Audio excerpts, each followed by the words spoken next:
The moment you act, things change because movement creates structure.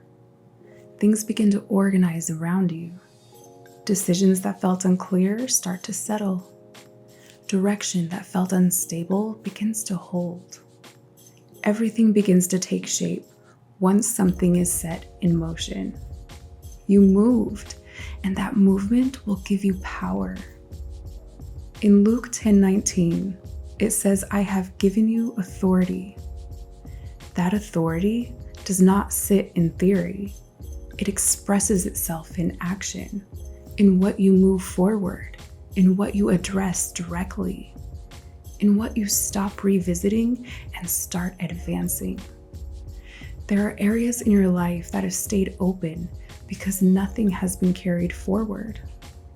You've thought about them, you've turned them over, you've kept them in view, but they remain in the same place. Authority changes that. It closes the gap. It takes what has been sitting and puts it into motion. The moment you act, something separates.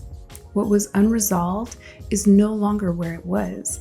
You are no longer where you were. That shift matters because perception changes with movement. You start to see opportunities where you previously only saw obstacles. What looked fixed begins to open. What felt blocked begins to move.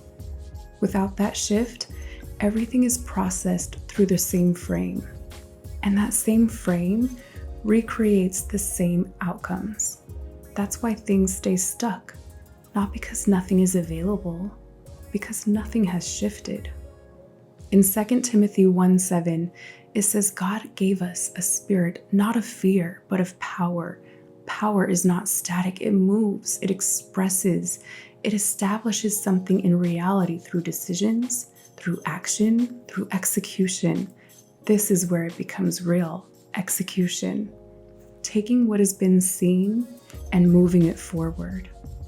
There are things in your life right now that require that level of movement. Once you act, you don't return to the same place. You don't revisit the same version of the decision. You move forward from it.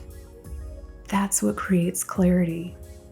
Clarity forms after movement because something has shifted. It's like seeing through a different lens. The same situation exists, but you're no longer looking at it the same way. What was hidden becomes visible. What felt uncertain becomes actionable. Authority organizes your life because it forces alignment. Your time adjusts, your attention follows. Your actions begin to support what has already been set in motion. That's how momentum forms. By establishing direction and allowing your life to build from it. Authority is not something you prove. It becomes visible through what you move forward. So take what is already yours and carry it. Move it out of thought and into action, and let everything else begin to align from there.